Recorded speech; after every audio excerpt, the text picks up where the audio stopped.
नमस्कार, अभिनंदन, आदाब। स्वागत है आपका हमारी खास पेशकश नायक में। इस हफ्ते नायक में हम मना रहे हैं फ्रेंडशिप वीक।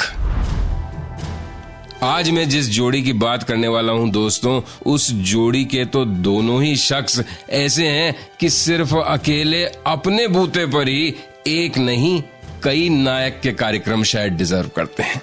दोनों ही भारतीय आजादी के आंदोलन, आधुनिक भारत के जैसे महानायक हैं।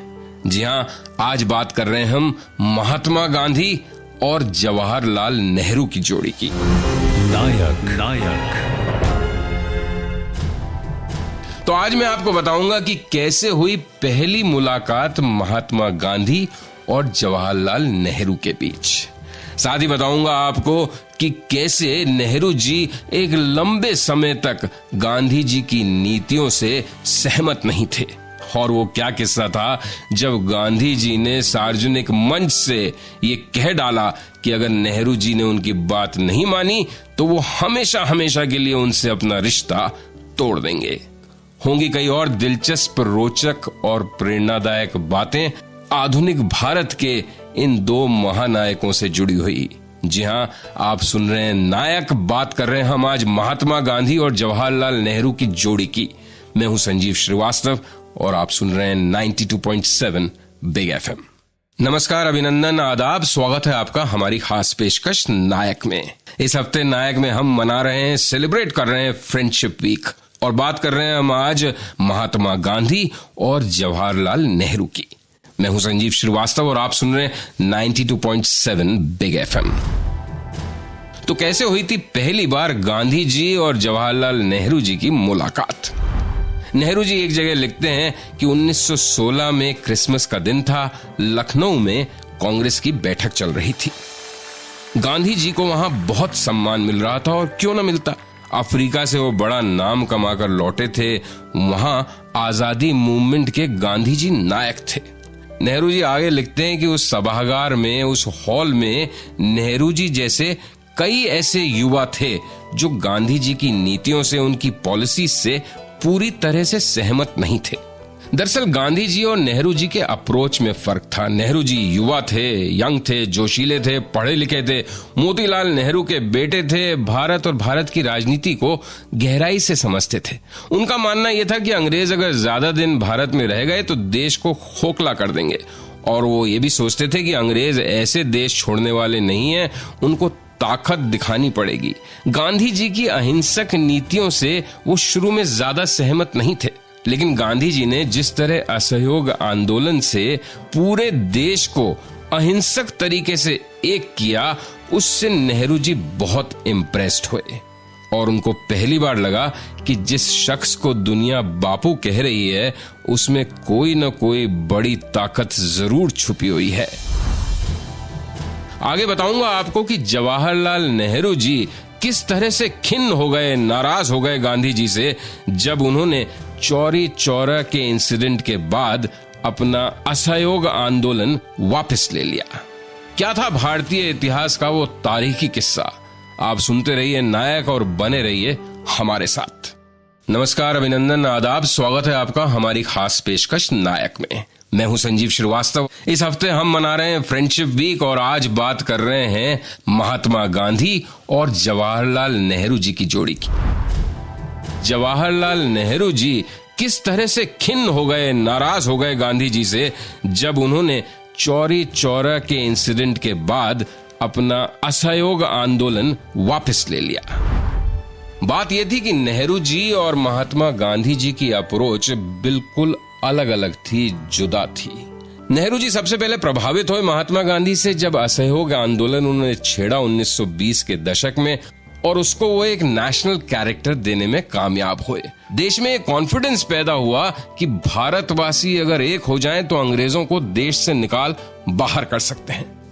चौरी चौरा में यह हुआ था कि सिविल डिसोबीडियंस मूवमेंट चल रहा था देश में। कुछ गांव वालों ने इकट्ठे होकर एक हिंसक भीड़ का रूप धारण कर लिया, पुलिस स्टेशन पे अटैक कर दिया और कुछ पुलिस वालों को मार दिया। गांधी जी उस घटना से इतने दुखी हुए, इतने क्षुब्ध हुए कि उन्होंने अनाउंस कर दिया कि वो असहयोग आंदोलन को स्थगित करते हैं, यहीं रोकते हैं। बस गांधी जी के इस अनाउंसमेंट से नेहरू जी बहुत नाराज हुए।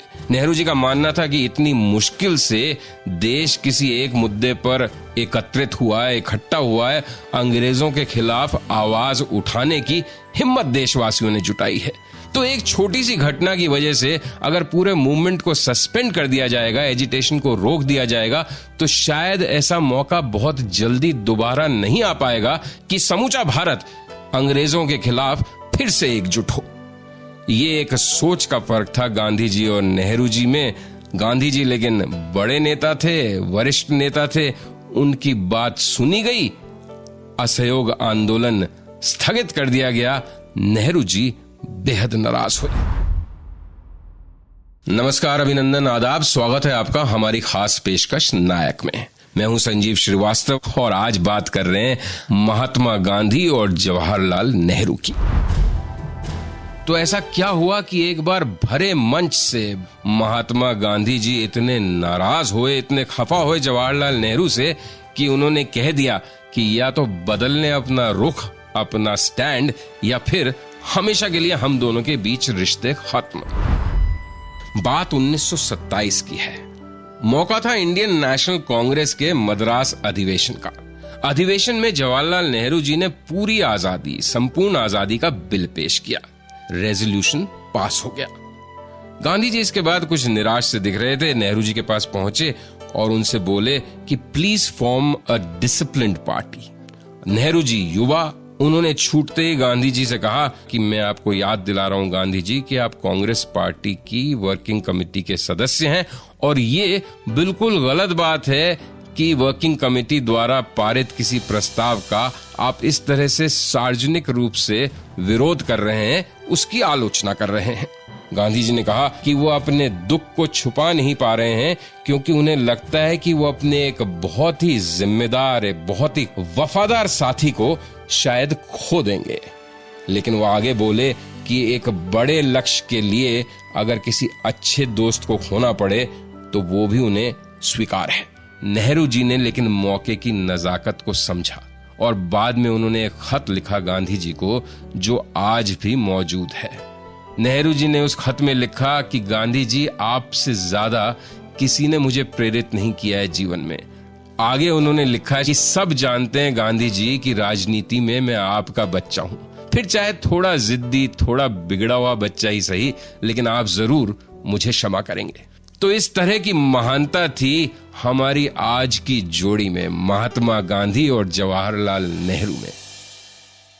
नमस्कार, अभिनंदन, आदाब, स्वागत है आपका हमारी खास पेशकश नायक में। मैं हूं संजीव श्रीवास्तव। इस सप्ताह हम मना रहे हैं नायक में फ्रेंडशिप वीक और इसलिए जी हां, आज हमारे नायक हैं महात्मा गांधी और भारत के पहले प्रधानमंत्री जवाहरलाल नेहरू जी।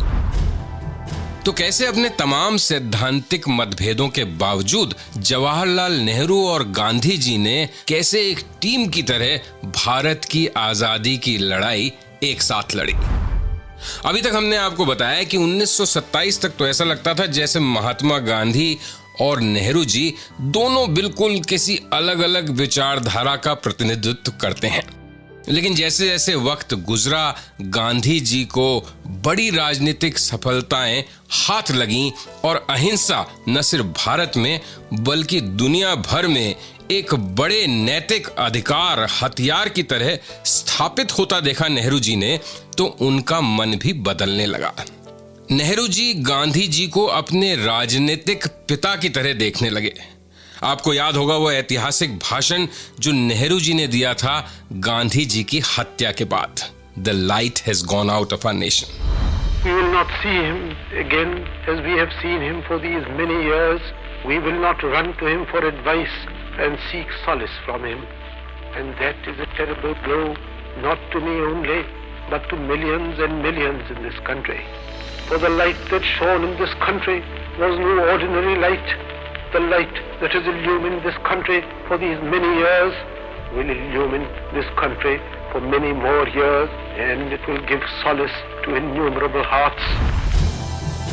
गांधी जी ने भी नेहरू जी के बारे में ये लिखा था कि जवाहरलाल नेहरू मेरे राजनीतिक वारिस हैं, और इसमें कोई शक भी नहीं कि नेहरू जी गांधी जी के सच्चे उत्तराधिकारी साबित हुए। आगे बताऊंगा आपको कि कैसे और कब महात्मा गांधी जी ने वायलिन बजाना सीखा, और साथ ही हम जानेंगे गांधी जी के जिंदगी के कुछ अंतरंग पहलू जवाहरलाल नेहरू जी के साथ। आप कहीं जाइएगा नहीं, बने रहिए हमारे साथ और सुनते रहिए नायक। नमस्कार, अभिनंदन, आदाब, स्वागत है आपका हमारी खास पेशकश नायक में। मैं हूं संजीव श्रीवास्तव। इस सप्ताह हम नायक में मना रहे हैं फ्रेंडशिप वीक। आज बात कर रहे हैं हम एक ऐसी जोड़ी की जिसका सानी शायद भारत तो क्या दुनिया में कहीं नहीं मिलेगा। जी हां, आज हमारे नायक हैं महात्मा गांधी और जवाहरलाल नेहरू। कैसे और कब महात्मा गांधी जी ने वायलिन बजाना सीखा? गांधी जी एक बहुत ही साधारण परिवार से आते थे। संघर्षपूर्ण उनका जीवन रहा था, जवानी भी। एक एक पैसा गिन के वो खर्च करते थे। बड़ी मुश्किल से घर के गहने और सामान इत्यादि बेचने के बाद गांधी जी पहुंचे थे विदेश पढ़ाई के लिए। दूसरी तरफ जवाहरलाल नेहरू जी थे। परिवार ने सुख, समृद्धि, ऐश्वर्य सब कुछ देखा हुआ था। पिता जाने माने मशहूर वकील थे मोतीलाल नेहरू। किसी चीज की कमी नहीं थी। गांधी जी का उद्देश्य था कि वकील बने, वो घर के हालात सुधारें, इसलिए पश्चिम में विदेश में पढ़ने के लिए गए थे। उधर मोतीलाल जी ने जवाहरलाल को विदेश इसलिए भेजा था जिससे कि बेटा यूरोपियन कल्चर, वहां के तौर तरीके, एटिकेट सीख सके। लेकिन दोस्तों, कुछ बातें ऐसी मजेदार हैं जिन्हें सुनेंगे आप तो आपको भी अचरज होगा।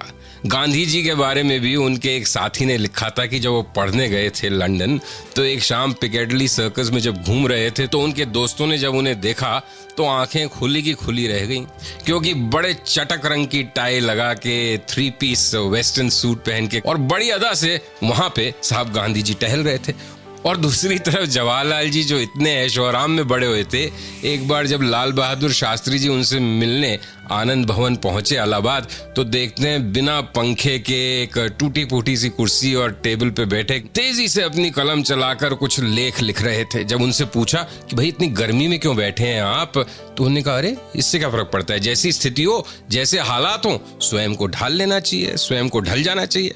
और गांधी जी जिन दिनों विदेश में थे, उन्हीं दिनों उन्होंने वायलिन सीखना भी शुरू किया था, जो एक बड़ा ट्रेडिशनल वेस्टर्न म्यूजिकल इंस्ट्रूमेंट है। नमस्कार, अभिनंदन, आदाब, स्वागत है आपका हमारी खास पेशकश नायक में। मैं हूं संजीव श्रीवास्तव और आप सुन रहे हैं 92.7 बिग एफएम। इस हफ्ते हम नायक में मना रहे हैं, सेलिब्रेट कर रहे हैं फ्रेंडशिप वीक। जी हां, हमारे आज के नायक हैं महात्मा गांधी और जवाहरलाल नेहरू। तो साहब, ऐसा क्या हुआ एक बार कि जवाहरलाल नेहरू पूरी तरह से जैसे टूट गए गांधी जी के एक निर्णय से। बात 1930 के दशक की है। गांधी जी जेल से छूटे थे और एक सम्मानजनक सहमति, समझौता अंग्रेजों के साथ वो भारतीय स्वाधीनता संग्राम के उस दौर में चाहते थे। 5 मार्च 1931 के दिन गांधी और अरविंद के बीच जो समझौता हुआ, वो इतिहास में गांधी अरविंद पैक्ट के नाम से दर्ज है। इसमें अंग्रेज हुकूमत ने कुछ राजनीतिक बंदियों को रिहा करने की बात तो कांग्रेस की मान ली, लेकिन जिन भारतीय लोगों पर हिंसक गतिविधियों में लिप्त होने का आरोप था, जैसे महान क्रांतिकारी भगत सिंह, उनकी रिहाई पर अंग्रेज तैयार नहीं हुए। इसलिए जब भगत सिंह को फांसी दी गई राजगुरु और सुखदेव के साथ, तो लोगों का गुस्सा अंग्रेज हुकूमत के साथ साथ महात्मा गांधी और कुछ हद तक कांग्रेस पर भी फूटा। कांग्रेस में भी कई लोग ऐसे थे जैसे जवाहरलाल नेहरू, सुभाष चंद्र बोस, जो गांधी जी से सख्त नाराज थे। नेहरू जी ने तो एक बार यहां तक कह दिया कि अगर उनके पिता मोतीलाल नेहरू जिंदा होते तो शायद गांधी अरविंद पैक्ट कभी हो ही नहीं सकता था। नेहरू जी के इस वक्तव्य से गांधी जी को बहुत दुख पहुंचा, लेकिन इन तमाम डिफरेंसेस और मतभेदों के बावजूद भारतीय इतिहास इस बात का गवाह है कि गांधी जी और नेहरू जी दोनों का ही उद्देश्य एक था, भारत को आजाद कराना। तो ये थे हमारे आज के नायक महात्मा गांधी और जवाहरलाल नेहरू। कल शाम आपके सामने एक बार फिर हाजिर होता हूं। बात करेंगे कल हम किशोर कुमार साहब की, the great playback singer Kishore Kumar. तो फिलहाल मुझे संजीव श्रीवास्तव को दीजिए अनुमति। Take care everyone.